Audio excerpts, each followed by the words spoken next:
Happy na naman nga ang ka-housewife nga dito mga ka-housewife dahil magbubukas na naman itong mga parcel na dumating. O ba naman mga ka-housewife makatanggap ka ng libreng parcel? Abay naman hindi ka matutuwa.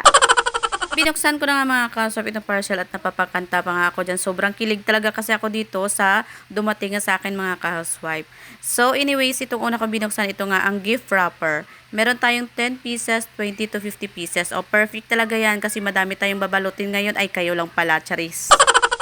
Alam niyo naman mga ka-housewife, kapag December nga ay madami talagang mga gift, mga chintz gift nga ng mga bata sa school at sa atin ding mga matanda kung may mga Christmas party nga kayo atinan. Din talaga na bumili na lang nga ng maramihan mga ka-housewife, mas makakatipid pa nga tayo dahil next year pwede pa nga natin magamit.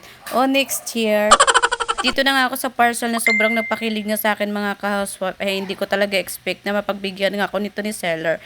Pero dahil nga nagtiwala ako sa sarili ko, ito na nga mga ka-housewife at magagamit ko na siya ngayon. Dahil nga dati ay naka-add to cart lang to nga mga ka-housewife sa akin dahil parami talaga ako add to cart dito mga ka-housewife. Pero dahil nga hindi ko kailangan unahin nga hanggat meron pang magagamit ay talagang pagtsatsagaan ko. Dahil itong unan ay mga matagal na rin mga ka-housewife at medyo kailangan na rin talaga siyang palitan. Kahit ilang beses ko na nga siyang laban ay talaga kita na nga talaga ang kalumaan. Hindi ko nga inaasahan nga mga ka-swipe nga ito nga palit nga ako ng bagong unan dahil nga may libre ngang nagbigay.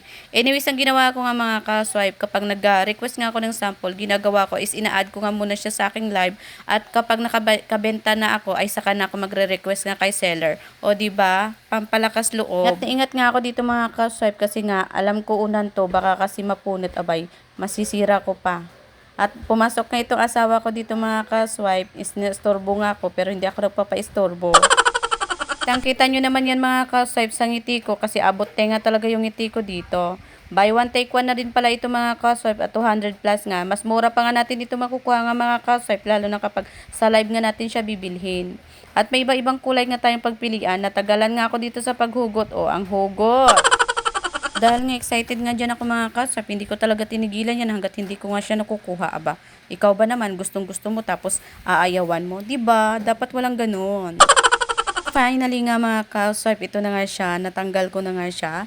At ayan pa, magkasama pala yan sa isang plastic itong buy one take one natin. Grabe nga talaga mga ka-swipe, napakalambot talaga, perfect talaga siya ngayon. Kasi magbabagong taon ay may bagong unan tayo dapat mga ka-swipe, charis. Ano nga din ang nirequest ko nga kay seller at buti blow na din ang pinadala niya sa akin. At talagang niyakap ko nga ng matindi itong unan na to mga ka-swipe, sobrang lambot talaga. Kaya pag magustuhan nyo ang aking una na to mga ka-swipe, ang link hanapin nyo sa comment section at abangan yung live ko, mas mura nyo siyang makukuha mga ka-swipe.